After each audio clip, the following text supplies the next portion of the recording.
Pemuda yang sekarang haus akan isu-isu intelektual itu makin banyak jumlahnya. Berarti hal yang baik karena mereka haus, hal yang buruk karena berarti dahaganya belum terpenuhi.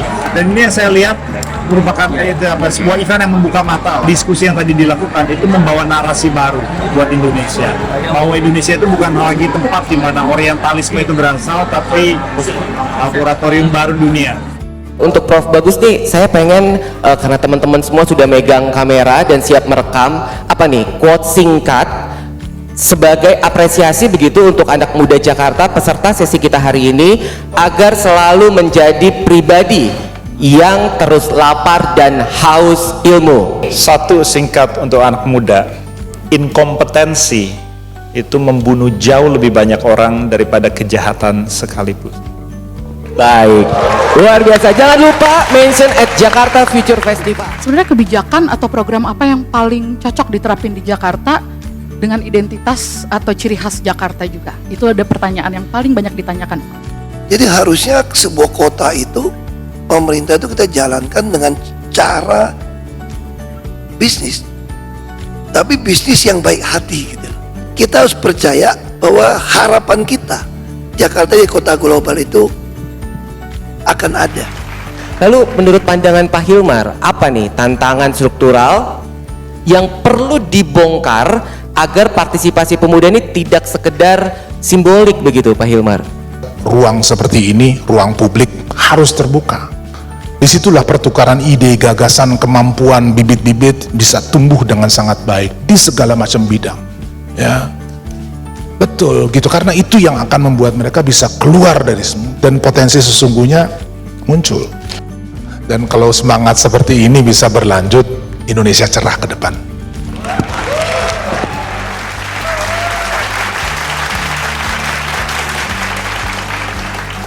Anak-anak di kampus, anak-anak mahasiswa itu adalah our perpanjangan tangan dari segi gimana sih show other people what you could do, dan hadirkanlah konten-konten yang ada, karena government bisa menyiapkan platform atau tempat yang ada tapi tidak bisa menyiapkan konten sesuai dengan masanya. Tentunya kalau potensi investasi di DKI Jakarta ini mungkin yang paling besar di Indonesia dibanding daerah lain ya. Tadi saya sampaikan penduduk Jakarta banyak ya, lebih dari 10 juta, dan bahkan kalau siang hari bisa lebih dari itu. Nah tentunya untuk membangun Jakarta sebagai global city itu kita butuh investasi yang luar biasa. Kita butuh 2 kali lipat dari budget yang kita ada, sehingga private investment maupun creative financing ini something yang benar-benar kita perlu explore di kota Jakarta. Kita akan dan harus melakukan reformasi yang menyeluruh ya, dari hulu ke hilir. Dari hilir tentu fungsi pelayanan publik di perizinan harus komit untuk dipermudah, disederhanakan prosedurnya, termasuk kepastian untuk channeling ke sektor-sektor yang akan menjadi tujuan dari investasi. Invest now! Invest Jakarta! Izin sendiri itu mudah. Kagak hebat! Jakarta Future Festival.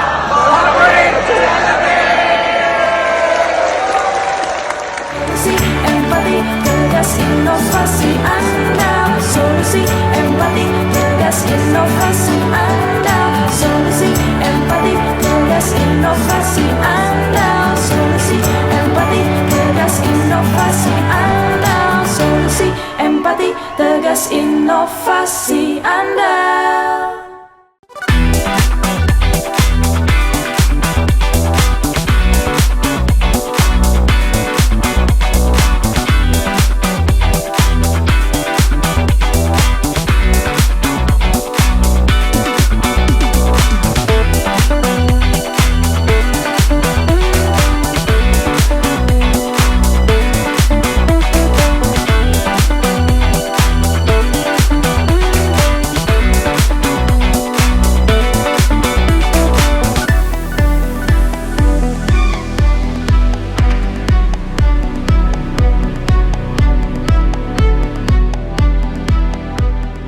kita akan menelisik lebih dalam lagi nih, bagaimana Jakarta bisa menjadi motor investasi dan juga produk lokal bisa menembus panggung dunia. Betul, dan seperti kita ketahui bahwa Jakarta adalah pusatnya perekonomian, betul, pusatnya perdagangan, betul, dan juga aktivitas investasi tentunya. Dan di sesi kali ini kita akan kupas lebih dalam bersama dengan moderator dan juga pembicara yang sangat luar biasa dengan tajuk Build Jakarta as Catalyst of Investment, Where to Start. Nah, kita akan sambut bersama moderator kita pada siang hari ini kepada Bapak Reynali, Ketua Subkelompok Penyuluhan DPMTSP Provinsi DKI Jakarta. Kami persilakan untuk dapat bergabung naik ke atas panggung. Kami berikan tepuk tangannya juga. Kita berikan tepuk tangan untuk Pak Reynali.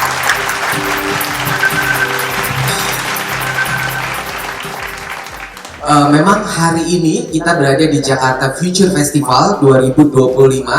Saya begitu bahagia ada di sini dan begitu bersemangat, sama seperti teman-teman semua. Apa kabarnya? Sama? Baik ya? Bersemangat juga hari ini? Bahagia juga? Bahagia. Kita beri tepuk tangan dong buat kebahagiaan kita hari ini semua. Untuk hari ini kita akan membahas terkait dengan tantangan dalam merumuskan solusi konkret kebijakan ekonomi Jakarta dalam momentum strategis penyusunan rencana pembangunan jangka menengah daerah atau RPJMD 2025 sampai dengan 2029, perayaan menuju 500 tahun kota dan visi Jakarta Top 20 Global City. Jadi hari ini kita akan berbicara seputar perekonomian nih. Jadi teman-teman semua saya rasa sudah sangat bersemangat karena kita bicara mengenai ekonomi Jakarta, dan saya rasa ini agak berat tapi sangat penting ya. Setuju ya? Setuju ya?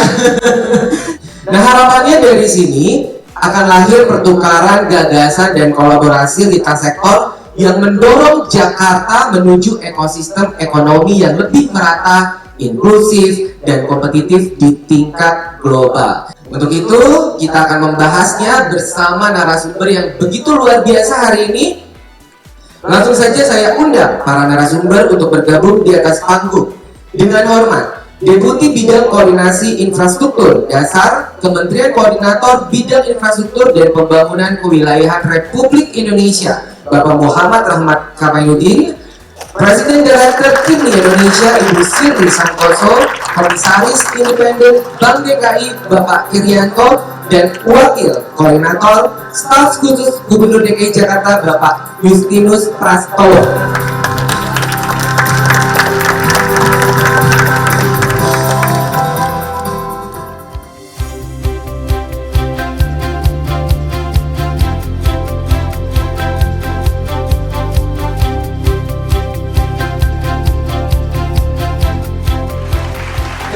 Saya langsung ingin bertanya kepada Pak Rahmat. Saya penasaran nih Pak Rahmat nih orang ini ya. Baik, Pak Rahmat, kira-kira apa nih ruang kolaborasi yang strategis begitu yang bisa dibangun segera gitu antara pemerintah pusat dan juga pemerintah Provinsi DKI Jakarta dalam mendukung infrastruktur yang ramah investasi, Pak Rahmat? Kalau kita cerita bidang infrastruktur ya khususnya, ada 3 yang kita butuhkan kalau bangun infrastruktur, apalagi melibatkan swasta. Yang pertama, kita butuh peluang. Perlu tanya nih yang punya proyek, mau bikin apa sih di situ? Gitu. Bikin apa di situ? Jelas barangnya seperti apa. Yang kedua, kita butuh ruang. Ruangnya apa? Di mana lokasinya? Izin-izinnya udah bisa atau belum? Ininya ya, perizinannya, amdalnya, IMB-nya gitu dan sebagainya. Nah, ketiga butuh uang. Jadi uangnya ini kalau swasta itu sangat jelas, mereka butuh return on investment yang sesuai dengan risk yang mereka ambil, dan itu butuh kejelasan dan kepastian. Nah, di sini kadang-kadang kejelasan dan kepastian ini butuh regulasi dari pemerintah pusat.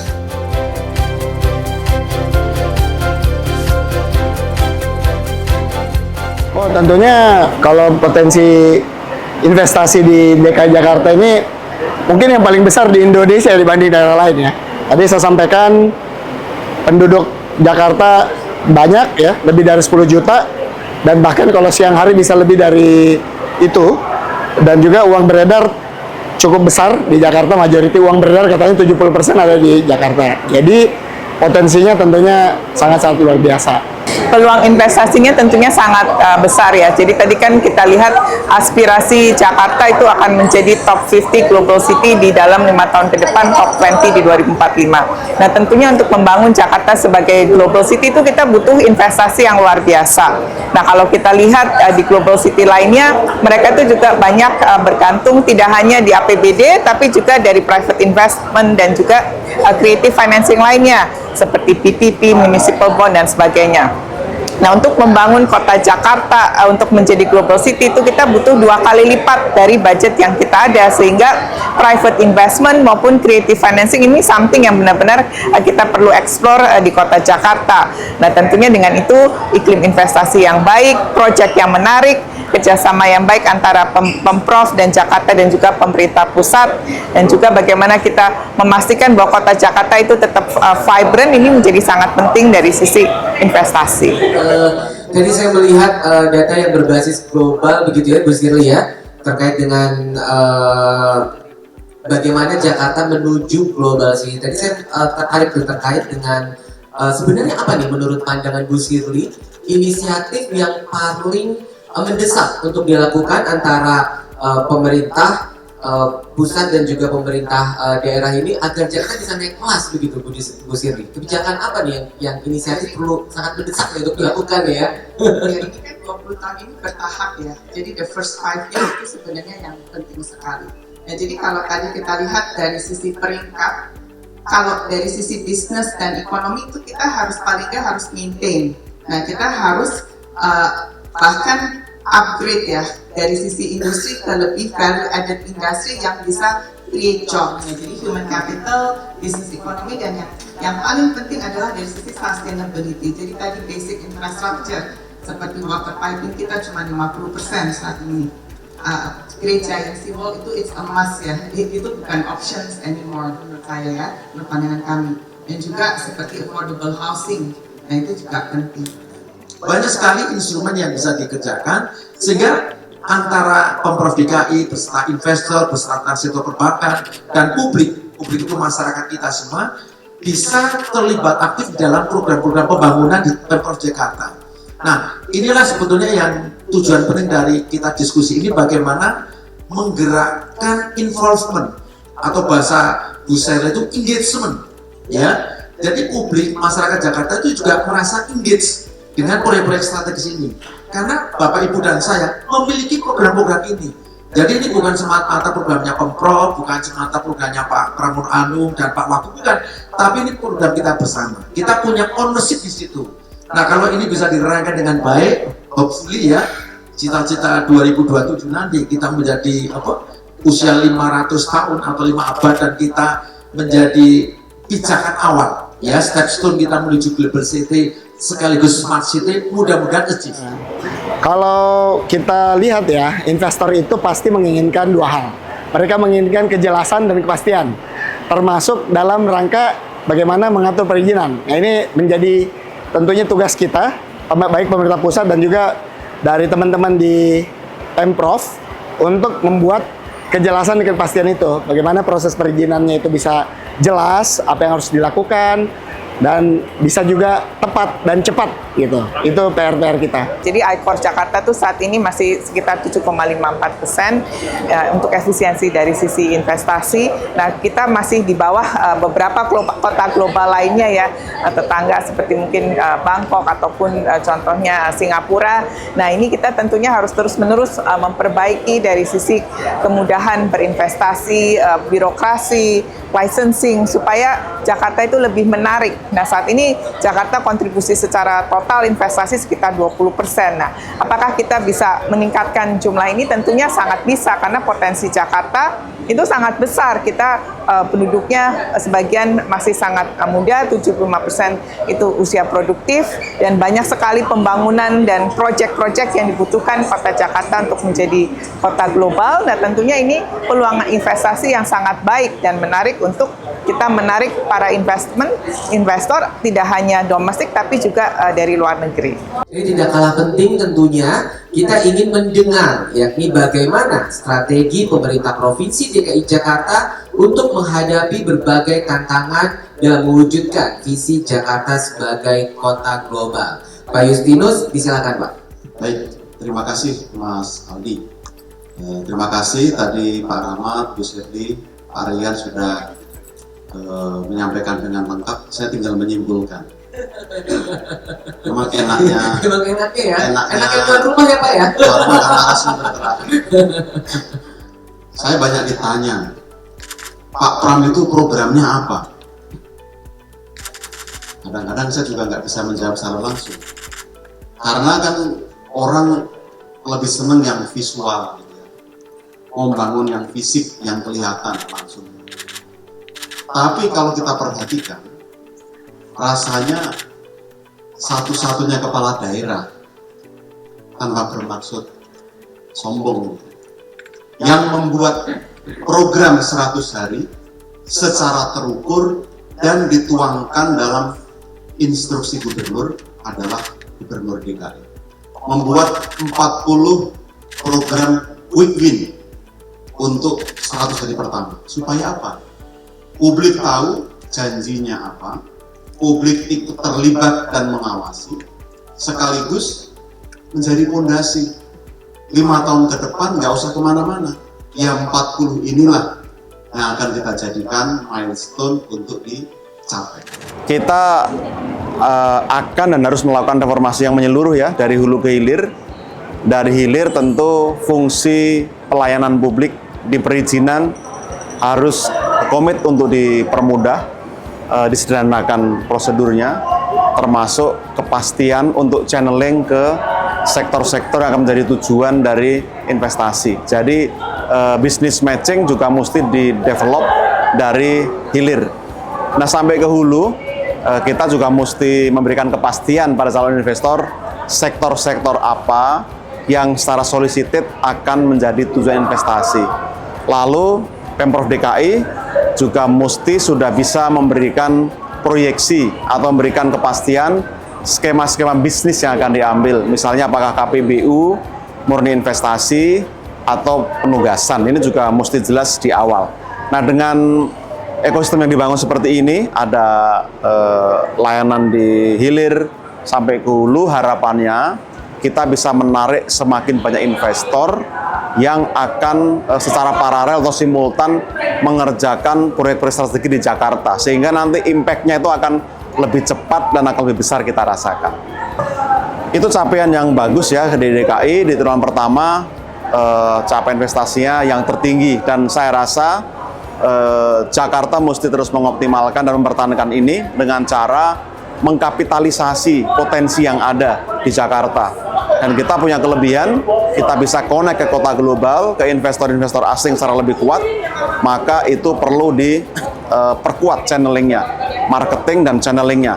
Lalu yang kedua, kita juga mesti pastikan bahwa Jakarta yang kuat di jasa dan perdagangan, itu betul-betul dapat difasilitasi, sehingga potensi yang sekarang ada dan belum dioptimalkan, itu bisa menjadi kekuatan atau kelebihan Jakarta. Dan yang ketiga, menurut hemat saya, kita juga mesti membangun kolaborasi multi pihak.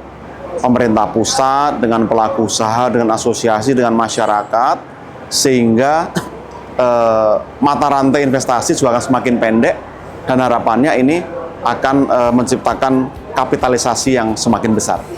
Jadi buat teman-teman investor, tadi saya baru dititipin pesan sama teman-teman di Pemprov DKI bahwa ngurus izin di Jakarta itu mudah. Jadi tentunya kita harapkan ini adalah sesuatu yang bisa juga dimanfaatkan oleh warga Jakarta maupun investor. Semoga ini bisa juga menjadi salah satu kemudahan yang disediakan dan dipakai juga oleh publik Jakarta maupun investor. tidak perlu menggunakan pihak lain, urus sendiri, dipastikan cepat, mudah, dan akan mendapat kepastian. Urus izin sendiri itu mudah, agak ribet. Urus izin sendiri itu mudah, kagak ribet. Urus izin sendiri itu mudah, kagak ribet. Nah, silahkan kita pakai semua.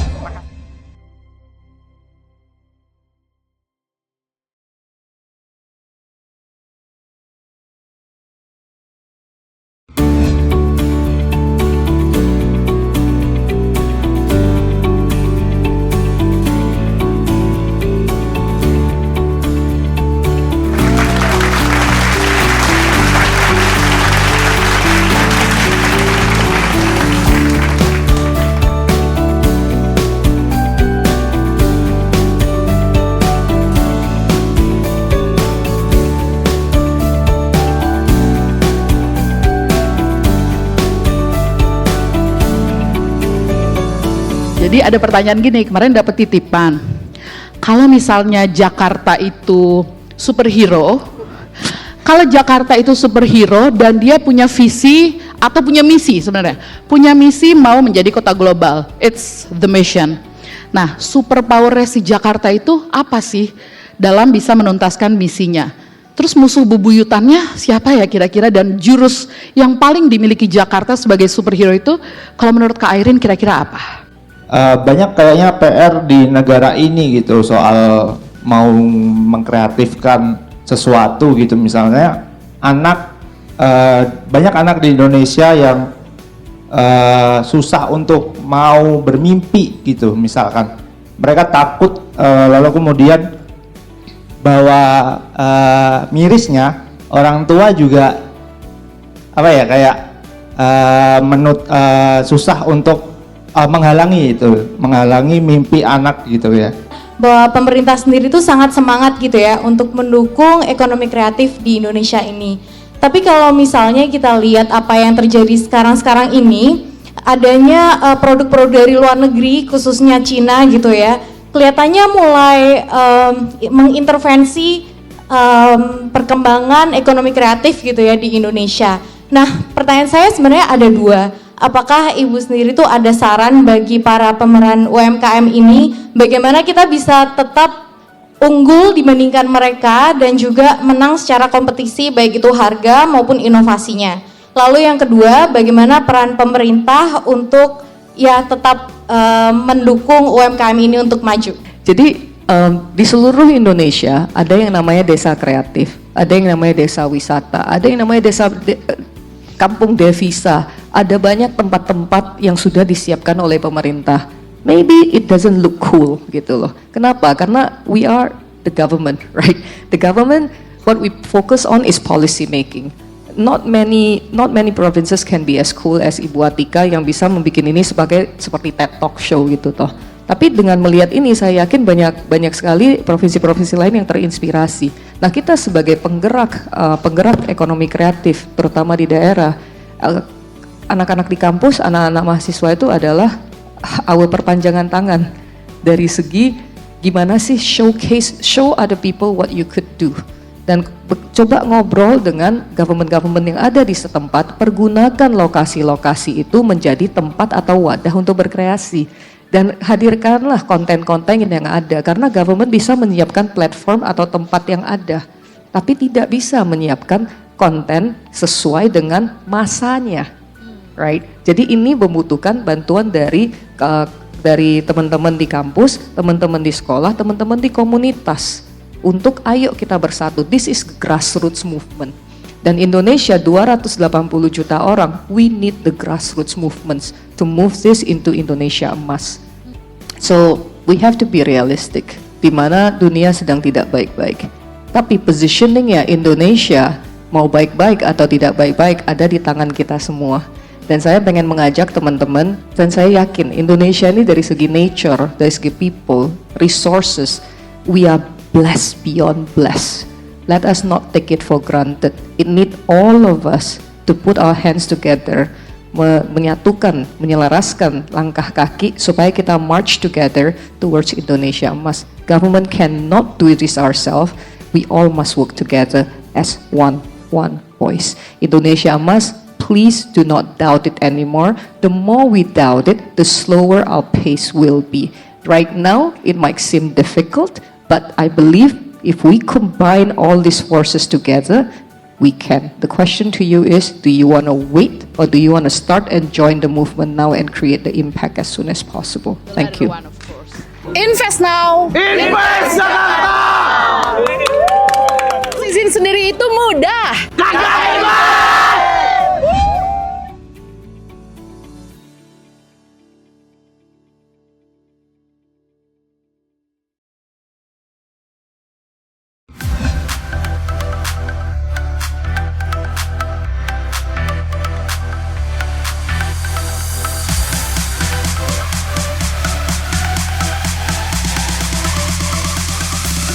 Bagaimana kabarnya hari ini teman-teman? Baik ya, sehat, semangat, dan semoga selalu bahagia. Hari ini saya juga begitu bersemangat dan berbahagia untuk memandu sesi di siang hari ini. Kenapa semangat dan berbahagia? Yang pertama, karena di sesi ini kita akan membicarakan topik yang begitu penting untuk kita semua nih, anak muda. Dan yang kedua adalah karena di ruangan ini dipenuhi oleh para pemuda-pemuda generasi muda Jakarta yang baik hati, yang keren-keren, yang apalagi, yang wangi-wangi. Bener apa enggak? Bener ya? Bener apa enggak nih? Bener, berarti baik-baik ya semuanya ya. Tapi ada yang usia tidak muda lagi. Tenang, usia itu hanya angka. Yang penting semangat muda terus menyala dan tetap cinta kota Jakarta. Boleh dong kita tepuk tangan buat semangat kita semua hari ini. Lantas seperti apa langkah konkret generasi muda yang harus segera kita lakukan? Kita akan membahasnya dengan narasumber yang begitu luar biasa. Dengan hormat, Bapak Hilmar Farid dan Prof. Bagus Mulyadi.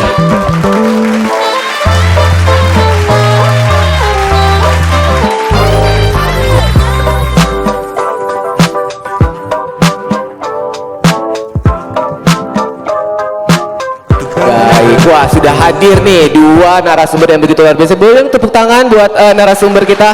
Langsung nih, langsung semua ambil handphone dan merekam. Dan ntar jangan lupa ya kalau di post story mention at Jakarta Future Festival. Nah ini sebelum kita mulai diskusi Pak Hilmar, saya tertarik nih. Menurut Pak Hilmar nih, seberapa penting sih acara JFF ini buat anak muda nih Pak Hilmar? Kalau lihat animonya yang datang sih luar biasa pentingnya gitu ya. Karena kalau enggak kan teman-teman nggak akan hadir di sini gitu. Baik, terima kasih Pak Hilmar sudah hadir di sesi hari ini. Selanjutnya, Assalamualaikum warahmatullahi wabarakatuh. Prof. Bagus. Halo. Baik, apa kabar hari ini Prof? Lumayan, makin tua tapi sehat. Nah Prof Bagus, sama nih pertanyaannya dari tadi ke Pak Hilmar tentang JFF ini dulu sebelum kita masuk ke sesi diskusi. Nah untuk Prof Bagus nih, saya pengen karena teman-teman semua sudah megang kamera dan siap merekam, apa nih quote singkat sebagai apresiasi begitu untuk anak muda Jakarta peserta sesi kita hari ini agar selalu menjadi pribadi yang terus lapar dan haus ilmu. Baik, sebelum dijawab Prof Bagus, semua sudah pada siap kameranya? Ya, siap. Kita jawab. Kita tunggu ya. Tepuk tangan dulu dong. Quote singkatnya apa nih Prof Bagus nih buat teman-teman nih hari ini? Satu singkat untuk anak muda. Inkompetensi itu membunuh jauh lebih banyak orang daripada kejahatan sekalipun. Baik, luar biasa. Jangan lupa mention at Jakarta Future Festival. Boleh kita kasih tepuk tangan buat narasumber saya hari ini yang begitu luar biasa. Mengapa saya ambil Borobudur sebagai contoh? Borobudur diselesaikan dalam kurun waktu 75 tahun. Artinya apa? Artinya yang pertama kali memulai merancang tidak pernah melihat hasil akhirnya. Mereka yang menyelesaikan tidak pernah tahu rancangan awalnya. Itu yang namanya pengetahuan dilanjutkan dari generasi ke generasi.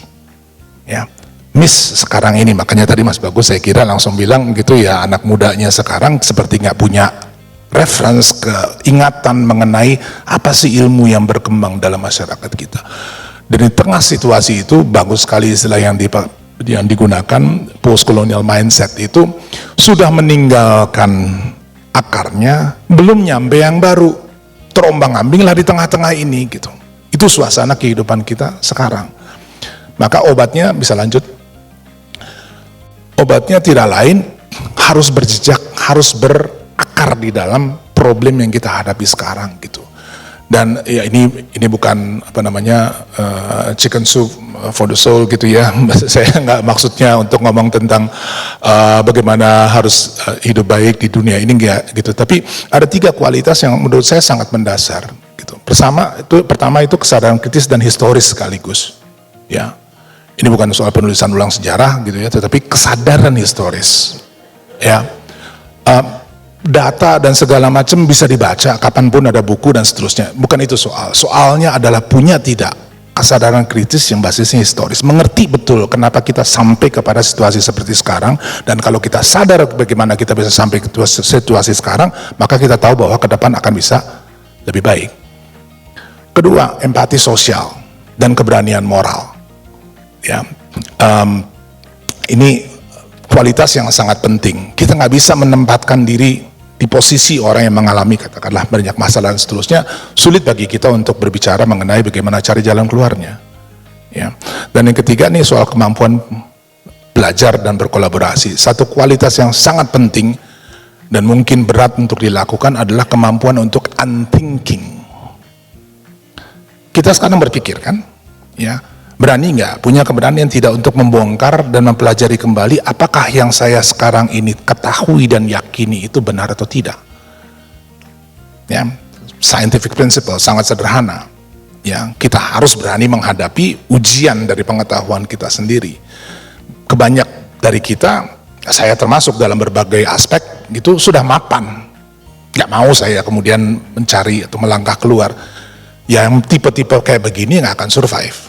Ya untung saya 50 tahun dari sekarang udah check out, jadi mungkin gak relevan lagi gitu ya. Tetapi buat yang sekarang ini ada, itu kualitas yang memang sangat-sangat esensial. Hanya dengan begitu kita bisa adaptasi. Ya, kita ini luar biasa.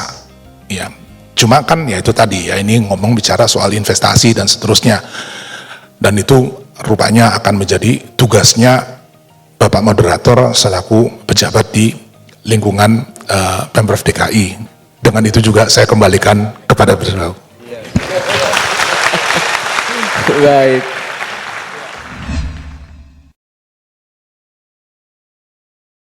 Riset teknologi itu harus menjadi tanggung jawab daerah, bukan hanya tanggung jawab pusat atau Kemdikbudristek. Provinsi, kota, kabupaten harus punya agenda riset sendiri. Karena tidak mungkin negara yang sebegini besarnya, risetnya diatur agendanya hanya oleh pusat. Itu nomor 1. Nomor 2, pemuda yang sekarang haus akan isu-isu intelektual itu makin banyak jumlahnya. Berarti hal yang baik karena mereka haus, hal yang buruk karena berarti dahaganya belum terpenuhi. Dan ini yang saya lihat merupakan sebuah event yang membuka mata lah. Nah yang ketiga, mungkin saatnya Indonesia itu menjadi global. Spirit dari acara ini kan Jakarta kota global, begitu kan?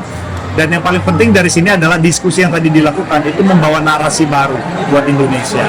Bahwa Indonesia itu bukan lagi tempat di mana orientalisme itu berasal, tapi laboratorium baru dunia. Tadi Pak Hilmar bilang, akarnya. Narasi itu nggak bisa dibentuk dalam satu malam. Nggak bisa pemerintah tiba-tiba keluar gitu. By the way guys, this is the narasi today. Enak amat begitu kan. Narasi itu harus mengikat dan lahir dari identitas. Identitas itu asalnya dari daerah. Dan turun-temurun masuk ke dalam kepala kita sehingga mati pun buat narasi itu kita mau. Orang Sunda harus punya kebanggaan bahwa judicial system dia tuh spektakuler dari awal. Orang Bugis punya mahakarya yang lebih besar, lebih panjang daripada Mahabharata. Nah itu mengikat, itu karena di dalam diri kita.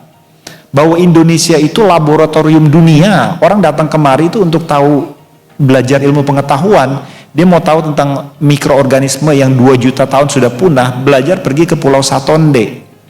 Dia mau cari obat masa depan, dia ke Pulau Widi karena ada coral atoll di situ. yang betul-betul intact dan plankton-planktonnya itu bisa menjadi sumber obat kanker masa depan. Indonesia itu bisa menjadi laboratorium dunia kalau pemudanya sadar akan akarnya, tempat orang mencari ilmu pengetahuan, cari tahu jawaban yang dia nggak tahu tentang climate change, pandemi, natural disaster, dan dapat. Di dunia ini sekarang yang marak menjadi karakter geopolitik adalah perang narasi. Ya, perang narasi itu penting, dan negara yang tidak punya narasi itu tidak akan tahu dia akan kemana. Narasi lahir dari identitas. Identitas itu dari akarnya. Akarnya ada di level lokal, tidak bisa dibuat secara sintetik dari awal. Jadi tiba-tiba seperti itu. Nah, pemuda yang di Jakarta ini kan melting pot ya Mas ya. Jadi dari berbagai macam suku di dunia. Di dunia ya, bukan cuma dari Nusantara, di dunia. Jadi mereka harus tidak lupakan akarnya supaya mereka bisa berkontribusi balik ke daerahnya ketika diperlukan.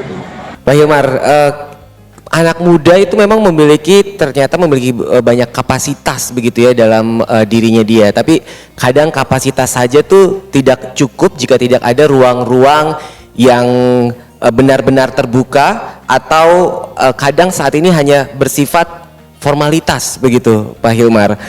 Nah, ini kalau kondisinya seperti itu, tentunya energi anak muda nih yang kreatif nih nggak akan mungkin bisa keluar dan pasti akan terhambat. Lalu menurut pandangan Pak Hilmar, apa nih tantangan struktural yang perlu dibongkar agar partisipasi pemuda ini tidak sekedar simbolik begitu, Pak Hilmar? Pak Bagus, Pak Hilmar, dan juga Pak Rinaldi, terima kasih atas kesempatannya untuk memberikan saya peluang untuk bertanya. Ini tadi pembahasannya sangat menarik sekali ya. Dari saya pribadi, saya backgroundnya itu pendidikannya di pertanian, dan tadi sempat disinggung sama Pak Hilmar, gimana kita tumbuh gitu dari bibit yang bagus akan menghasilkan tanaman yang juga bagus gitu. Nah gimana kita sebagai generasi muda itu, ketika saya pribadi tidak punya background pendidikan di sastra nih misalnya. Nah, ada nggak sih untuk kami ini, untuk teknik supaya kita ini bisa merangkul generasi muda yang paling terdekat itu untuk ngasih bahasa yang tepat gitu? Sekarang gini deh sebagai penutup Mas, yang kita tahu yang tadi saya simpulkan adalah gini, pohon administrasi kita, legal system, judicial system, politik ya, itu sebagai pohon yang sebenarnya nggak tumbuh dari tanah kita. Jadi akarnya berserabut, goyang terus. Yang viral ya dia benar, gitu kan? Mau-maunya lu aja gitu. Yang dirubah sekarang softwarenya atau hardwarenya, tanahnya atau pohonnya. I say, tanahnya lupa dia dari mana. Saya ingin menanyakan beberapa hal kepada bapak-bapak di depan yang luar biasa, sangat-sangat daging kalau menurut kami. Saya melihat bahwa beberapa narasi-narasi yang berkembang, beberapa hal-hal yang berkembang di Jakarta, terkadang itu Prof ataupun Pak Hilmar, itu berhenti di Jakarta doang. Kami di daerah itu tidak mendapat semangat getaran itu sampai ke daerah. Saya juga sebenarnya sudah menginisiasi sebuah gerakan sosial namanya Il Movement di Kendari, Sulawesi Tenggara, dan saya itu menjembatani apa yang saya dapat, semangat yang saya dapat di Jakarta ke teman-teman di Kendari, dan alhamdulillah mereka senang sekali. Tapi tetap saja itu tidak sama powernya, karena Jakarta, saya sering nulis, Jakarta itu beruntung, diberkahi dengan fasilitas yang lengkap, orang-orang seperti Oh Bagus, Pak Hilmar itu di Jakarta semua, tidak butuh banyak duit ataupun power untuk mengundang mereka datang ke hari ini, dan itu sangat-sangat berguna bagi anak-anak muda.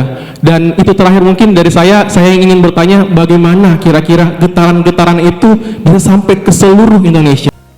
Mungkin jawaban sederhananya, kalau produksi pengetahuannya itu justru di mana masalah itu berasal. Seringkali yang kita lakukan membuat teori hebat-hebat gitu, kemudian mencoba melihat kenyataan berdasarkan itu. Ini satu isu yang sebenarnya sangat penting, disebut epistemic justice. Ya, Sudah terlalu lama pengetahuan itu dihasilkan bukan oleh mereka yang berkepentingan. Ya. Dan ini yang menyebabkan kemudian kita seperti menunggu. Ngapain ditunggu? Ngapain nunggu Prof Bagus ini bisa ke Kendari, ke Sulawesi Tenggara untuk mencerahkan teman-teman di sana? Kita ini yang perlu dicerahkan oleh narasi dari teman-teman yang ada di sana. Ya. Wah, pada ini semuanya ya. Mungkin ntar kita akan lanjut di lain kesempatan, Pak Hilmar dan juga Prof Bagus. Namun sebelum mengakhiri, izin kiranya Pak Hilmar dan Prof Bagus ini bisa memberikan catatan penting terkait memberdayakan generasi muda untuk masa depan global, sekaligus closing statement. Saya akan mulai terlebih dahulu dari Pak Hilmar. Silakan Pak Hilmar, Pak. Pertama tentu terima kasih ya untuk teman-teman semua hadir. Yang saya senang sore hari ini atmosfer. Ya, HP-nya terangkat untuk merekam, bukan untuk dibaca. Ya, dan kalau semangat seperti ini bisa berlanjut, Indonesia cerah ke depan. Baik, terima kasih Pak Hilmar. Selanjutnya Prof Bagus, silakan Prof. Akalmu itu diberikan untuk membuka rahasia langit, bukan untuk minta belas kasihan atau nunggu Ratu Adil untuk menyelamatkan Indonesia. Indonesia yang baru bahkan itu lahir dari karyamu, individu, bukan dari ruang sidang, bukan dari pemburu harta, bukan dari penguasa. Anda percaya menjadi kompeten, gunung akan pindah. Ya. Baik, baik. Saya akan akhiri agenda kita hari ini dengan sebuah pantun karena kita sedang berada di Jakarta. Jangan lupa cakep ya teman-teman ya. Baik, ketupat sayur di meja makan. Biar nikmat dikasih tunjang dan sambal. Mari bersama kita wujudkan generasi muda yang berdaya untuk masa depan global.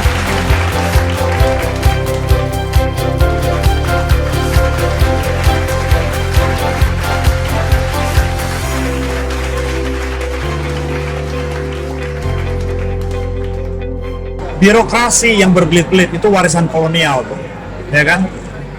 Mengurus izin mudah itu kriteria pertama bangsa keluar dari belenggu postkolonialisme. Urus izin sendiri itu mudah, agak ribet.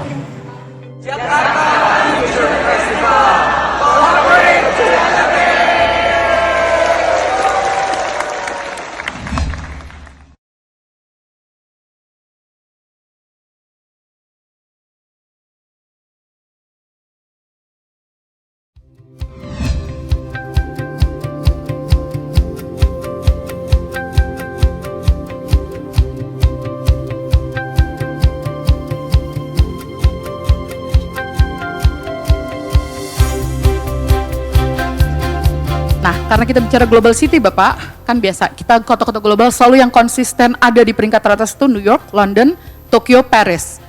Nah Jakarta mau menuju top 20 atau top 50, kalau menurut Bapak melihat pengalaman kota-kota itu, kondisi Jakarta kita di mana sekarang?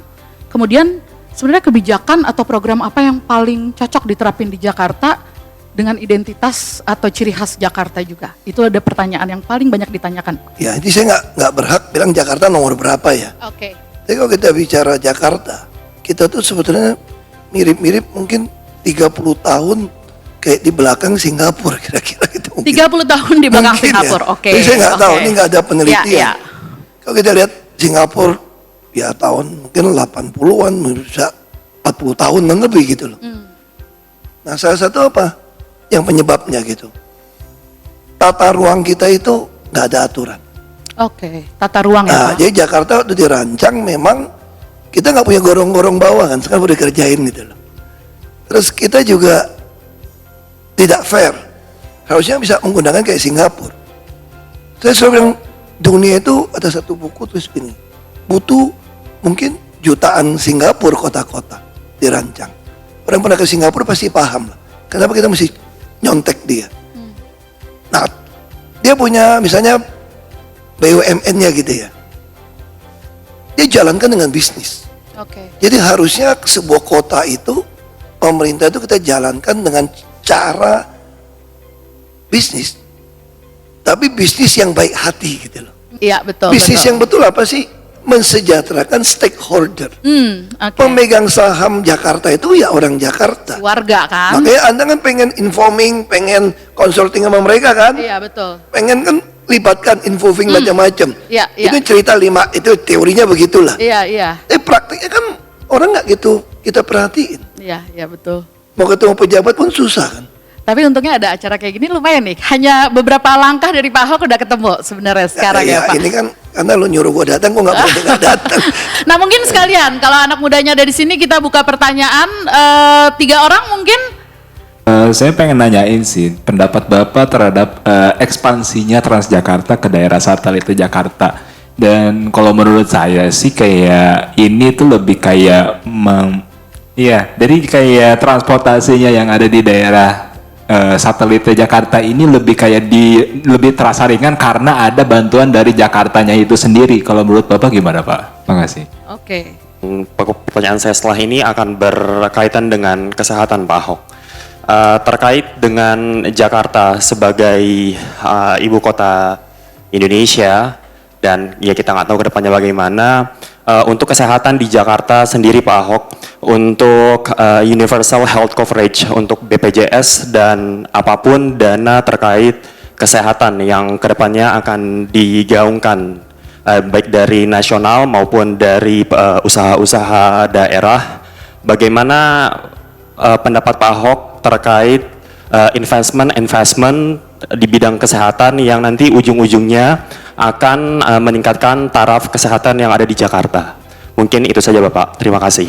Meningkatkan tarif ya ujung-ujungnya, pertanyaannya begitu ya Pak ya? Taraf kesehatan bukan tarif. Taraf? Iya, taraf.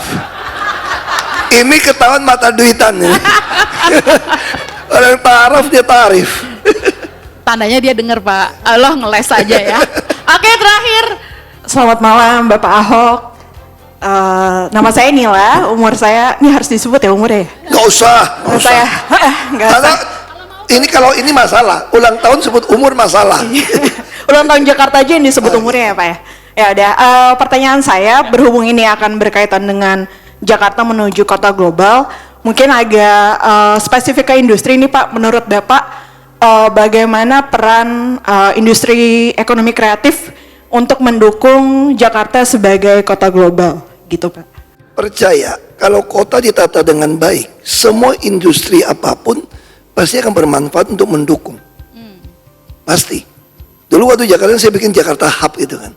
Sudah yang dibutuhkan itu, kenapa kita bikin ruang terpadu RPTRA itu apa? Ruang publik terpadu ramah anak.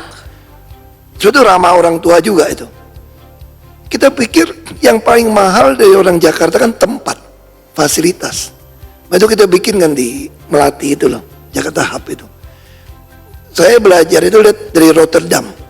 Waktu itu Rotterdam pindahkan pelabuhan ke depan laut. Sehingga sisa pelabuhan yang lama itu dia bikin hub kayak gitu tuh nggak? Datang sampai 3 dimensi yang logam, yang apa, terus kerjasama dengan industri dan universitas. Baik, baik Pak. Kalau gitu sedikit terakhir ini mungkin saya simpulkan beberapa key takeaways dan kemudian nanti ada closing statement sedikit dari Pak Ahok.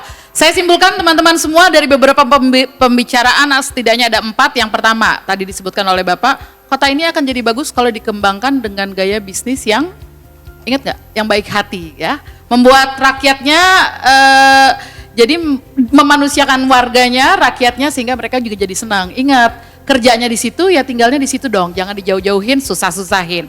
Kemudian yang kedua, aturan jangan menghambat. Kalau tidak ada aturannya maka ya bikin aja aturannya, gitu kan Pak ya. Jadi jangan takut selama tidak ada yang memang salah, tidak ada ngambil duit maka ya boleh pastinya.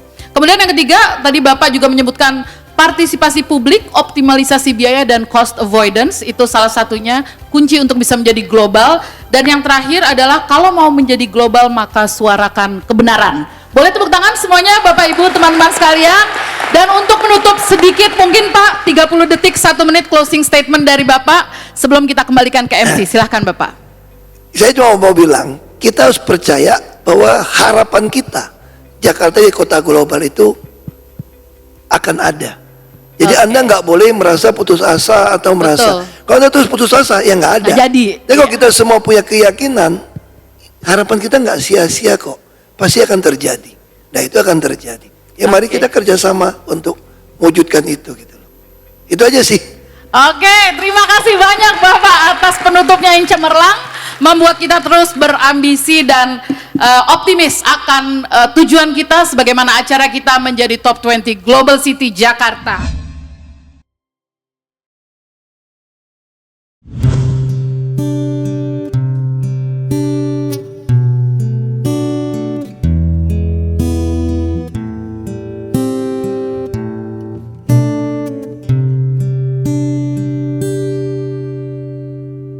Hidupku tanpa cintamu bagai malam tanpa bintang.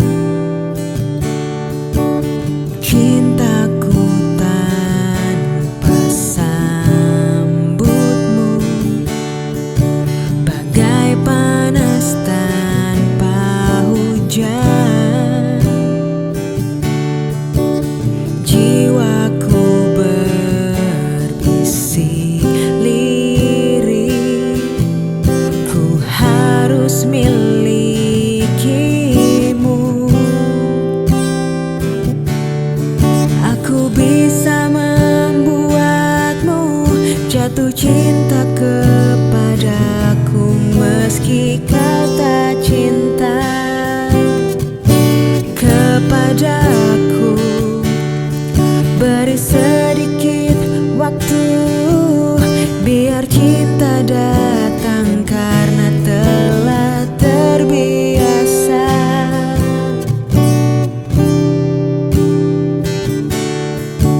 Simpan mawar yang ku beri, mungkin wanginya mengilhami. Sudikah dirimu untuk kenali aku dulu, sebelum kau ludahi aku, sebelum kau robek hatiku. Aku bisa membuatmu jatuh cinta kepadaku meski kau tak cinta kepadaku. Beri sedikit waktu biar cinta datang karena telah terbiasa.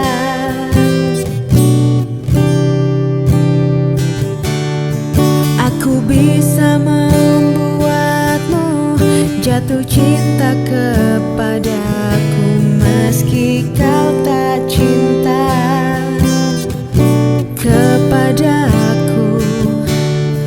Beri sedikit waktu biar cinta datang karena telah terbiasa.